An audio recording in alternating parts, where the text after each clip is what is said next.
Bulletin के पेश करता है काकाजी वेडिंग मॉल वुमेन्स एक्सक्लूसिव, मोती गली, चौमोहल्ला पैलेस रोड, हैदराबाद। आदाब, मैं हूं मोहसिन और आप देख रहे हैं पीपीएन न्यूज़। तेलंगाना भर में लॉकडाउन के दरमियान कंस्ट्रक्शन से जुड़ी सरगर्मियों का आगाज़ हो चुका है। इससे इस कारोबार से जुड़े लोगों को राहत ज़रूर मिल गई है, लेकिन कुछ बिल्डर्स ने मज़दूरों की कमी की शिकायत करते हुए हुकूमत से इस सिलसिले में तवज्जो की अपील की है।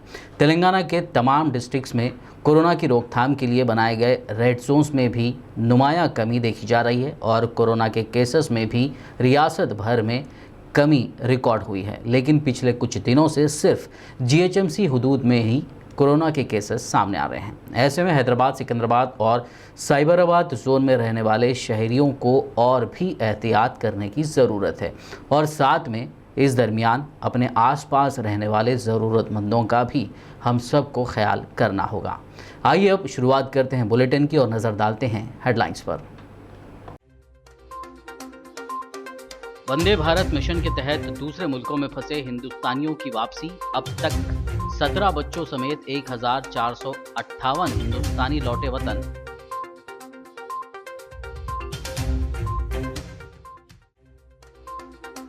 भारत में कोरोना मुतासरीन की तादाद पहुंची 60,000 के करीब। महाराष्ट्र में कोरोना का कहर उरूज पर, गुजरात दूसरे नंबर पर।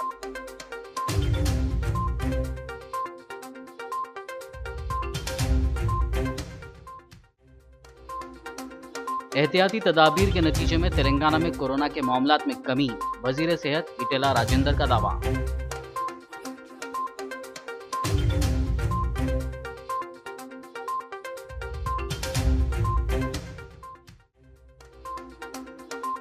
केटीआर ने बल्दी कमिश्नर्स और एडिशनल कलेक्टर्स के साथ मुनक्किद की वीडियो कॉन्फ्रेंस। कोरोना की रोकथाम की सरगर्मियों और एक्शन प्लान का लिया जायजा।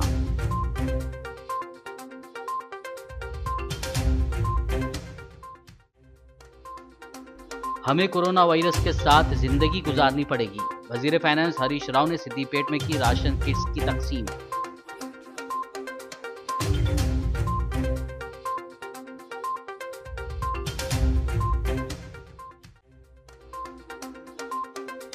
अकबरुद्दीन ओवैसी की जानिब से राशन किट्स तकसीम करने का सिलसिला जारी। आज मीडिया से वाबस्ता अफराद में किए राशन किट्स तकसीम।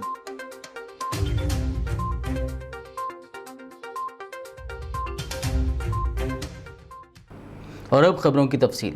दूसरे मुल्कों में फंसे हुए हिंदुस्तानियों को वापस लाने के लिए शुरू किए गए वंदे भारत मिशन के तहत पहले 2 दिन में 17 बच्चों समेत 1458 हिंदुस्तानी वतन वापस लौटे हैं। इस मिशन का आगाज़ 7 मई को किया गया था और पहले दिन एयर इंडिया एक्सप्रेस की 2 परवाज़ों में मुत्तहिदा अरब इमारत यानी UAE से 9 बच्चों समेत 363 अफराद की वतन वापसी हुई थी। जुमे के रोज़ एयर इंडिया की 2 और एयर इंडिया एक्सप्रेस की 4 परवाज़ों में 8 बच्चों समेत 1095 हिंदुस्तानियों को मुल्क वापस लाया गया था।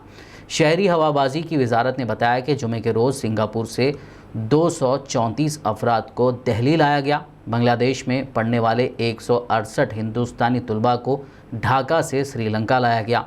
बहरीन से 177 मुसाफिरों और 5 बच्चों को लेकर एयर इंडिया एक्सप्रेस का हवाई तैयारा गुज़िश्ता रोज़ कोची पहुंचा। इसी तरह सऊदी की दारुल हुकूमत रियाद से 152 मुसाफिरों के साथ एक और तैयारा कैलिकट पहुंचा। दुबई से गुज़िश्ता रोज़ 2 परवाज़ों के ज़रिए चेन्नई में 359 मुसाफिर और 3 बच्चे हवाई अड्डे पर उतारे गए।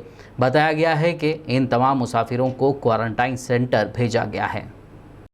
भारत में कोरोना वायरस का इन्फेक्शन तेज़ी से फैल रहा है और इस वबा की वजह से मुतासरीन की तादाद 60,000 के करीब पहुंच गई है। मरकज़ी वजारत सेहत और ख़ानदानी बहबूद की जानिब से हफ्ते की सुबह जारी एदाद-ओ-शुमार के मुताबिक भारत की मुख्तलिफ़ रियासतों और मरकज़ के ज़ेर इंतज़ाम इलाक़ों में इससे अब तक 59,662 अफराद मुतासर हो चुके हैं और 1,981 अफराद हलाक भी हो गए हैं। वहीं अब तक 1,787 अफराद सेहतियाब होने के बाद मुख्तलिफ़ अस्पतालों से मुल्क भर के अलग अलग स्टेट से डिस्चार्ज भी कर दिए गए हैं। भारत में कोरोना से सबसे ज़्यादा महाराष्ट्र मुतासर हुआ है और इसकी वजह से रियासत की हालत मुसलसल बिगड़ती जा रही है। महाराष्ट्र में कोरोना के मुतासरीन की तादाद 20,000 के करीब पहुंच गई है, जबकि गुजरात दूसरे मुकाम पर है। गुजरात में अब तक 7,402 अफराद इससे मुतासर हुए हैं।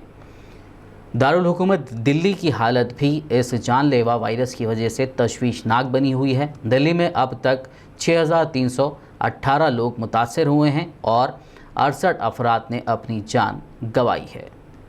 तेलंगाना के वज़ीर सेहत ईटेला राजेंद्र ने आयुष डिपार्टमेंट के ज़रिए एहतमाम मुनक़्क़दा आयुष रक्षा किट्स की तकसीम अमल में लाई। ये प्रोग्राम हैदराबाद के BRKR भवन में मुनक़्क़िद किया गया। रेड जोन्स में काम करने वाले मुलाजमीन, पुलिस, महकमा सेहत के अहलकारों, बल्दी अहलकारों, नीम तिब्बी अहलकारों के लिए ये किट्स फराहम किए गए। इस मौके पर बात करते हुए वज़ीर सेहत ने कहा कि एहतियाती तदाबीर के नतीजे में तेलंगाना में कोरोना वायरस के मामलात में कमी दर्ज की जा रही है। आयुर्वेद डिपार्टमेंट वालों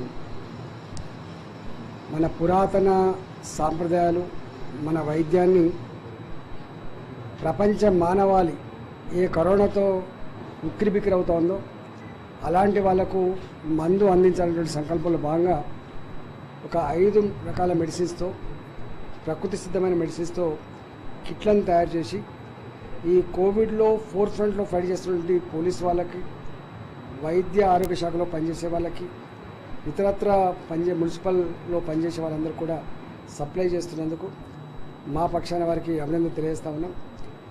మన సంస్కృతిలోనే మన సాంప్రదాయాల్లోనే గొప్ప సైన్స్ ఉన్నది.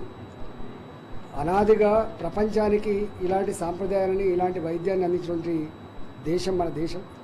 ఇవాళ మన దేశంలో ఇలా కోవిడ్-19 వచ్చినప్పటికీ కూడా ఇతర దేశాలతో పోల్చినప్పుడు మన దగ్గర డెత్ రేట్ తక్కువ ఉంది, మన దగ్గర ఆందోళన తక్కువ ఉంది. ఇది త్వరలోనే కోలుకొని భారతదేశం నుంచి బయటపడాలని చెప్పి కోరుకుంటా ఉన్నా. हैदराबाद के गांधी हॉस्पिटल में कोरोना वायरस से मुतासरा खातून ने एक बच्चे को जन्म दिया है। वज़ीर सेहत ईटेला राजेंद्र ने बताया कि पुराने शहर के काला पत्थर से ताल्लुक़ रखने वाली 27 साल हामिला खातून कोरोना वायरस से मुतासिर थी। उसने आज बच्चे को जन्म दिया है, जिसका वज़न 3 किलोग्राम है और माँ और बच्चा दोनों सेहतमंद है। అన్నిటికంటే ముఖ్యమైనది కోవిడ్ పేషెంట్గా ఉన్నటువంటి ఒక గర్భిణీ స్త్రీ, కోవిడ్ పేషెంట్ అంటే కరోనా వైరస్ సోకిన పేషెంట్గా ఉన్నటువంటి ఒక గర్భిణీ స్త్రీ ఇవాళ మేము సిజేరియన్ ఆపరేషన్ చేసి ఆ బిడ్డను తీసినాం. బ్రహ్మాండమైన హెల్తీ బాబు, అంటే తల్లి క్షేమంగా ఉంది, బిడ్డ కూడా క్షేమంగానే ఉన్నారు. వాళ్ళకు కూడా వీరికి కూడా రేపు టెస్టులు చేసి ఆయన మరి వాళ్ళ తల్లి ద్వారా ఆయనకు పాజిటివ్ ఉందా నెగిటివ్ ఉందా తప్పకుండా చేసే ఆస్కారం ఉంటుంది. గాంధీ ఇది మేజర్ అచీవ్మెంట్. అంటే మన వైద్య ఆరోగ్య శాఖ, మన డాక్టర్లు, గాంధీ హాస్పిటల్ డాక్టర్లు గొప్పగా పనిచేస్తున్నారు, కమిట్మెంట్తో పనిచేస్తున్నారు అనేది ఇది సజీవ సాక్ష్యం అని చెప్పి ఈ సందర్భంగా నేను మనవి చేస్తా ఉన్నాను. तेलंगाना के वज़ीर इंफॉर्मेशन टेक्नोलॉजी व बल्दी नज़्म-ओ-नक्श के तारक रामा राव ने आज बल्दी कमिश्नर्स और एडिशनल कलेक्टर्स के साथ वीडियो कॉन्फ्रेंस मुनक़्क़िद करते हुए कोरोना वायरस की रोकथाम की सरगर्मियों और एक्शन प्लान का जायज़ा लिया। उन्होंने आने वाले बारिश के मौसम के सिलसिले में भी बल्दी कमिश्नर्स को मुख्तलिफ तजावीज़ दी। उन्होंने कोरोना वायरस की रोकथाम के लिए लॉकडाउन के सख्ती से निफाज पर तमाम अहदेदारों से इजहार तशक्कुर भी किया। మీరందరూ కూడా చాలా ఎఫెక్టివ్గా, చాలా కష్టపడి గడిచిన 22 మార్చ్ ఎప్పుడైతే లాక్డౌన్ డిక్లేర్ అయిందో అప్పటి నుంచి ఇప్పటి వరకు కూడా బ్రహ్మాండంగా అన్ని రకాలుగా ప్రభుత్వ ఆదేశాలను పాటించి దాదాపుగా అతి స్వల్ప అంటే ఒక 4, 5, 6 పట్టణాల్లో తప్ప ఎక్కడా కూడా కరోనా విస్తృతం కాకుండా పటిష్టమైన చర్యలు తీసుకున్నందుకు హృదయపూర్వకంగా మున్సిపల్ కమిషనర్లందరికీ, అదే మాదిరిగా అడిషనల్ కలెక్టర్లందరికీ కూడా నా ధన్యవాదాలు, నా అభినందనలు కూడా నేను తెలియజేస్తా ఉన్నాను. ఇదే రకమైన స్ఫూర్తితో మనం ఈ వ్యాధిని మళ్ళీ ఇప్పుడు లాక్డౌన్ సడలించిన తర్వాత కూడా, దశల వారీగా సడలించిన తర్వాత కూడా మనం ఎట్టి పరిస్థితుల్లో అదే రకమైన అప్రమత్తత, ఇదే రకమైన అలర్ట్నెస్ కంటిన్యూ చేయాల్సిన అవసరం కూడా ఉందనే మాట కూడా इस संदर्भ में विज्ञप्ति देता हूँ। खबरनामे में फिलहाल लेंगे एक ब्रेक, मुलाकात होगी इस छोटे से ब्रेक के बाद।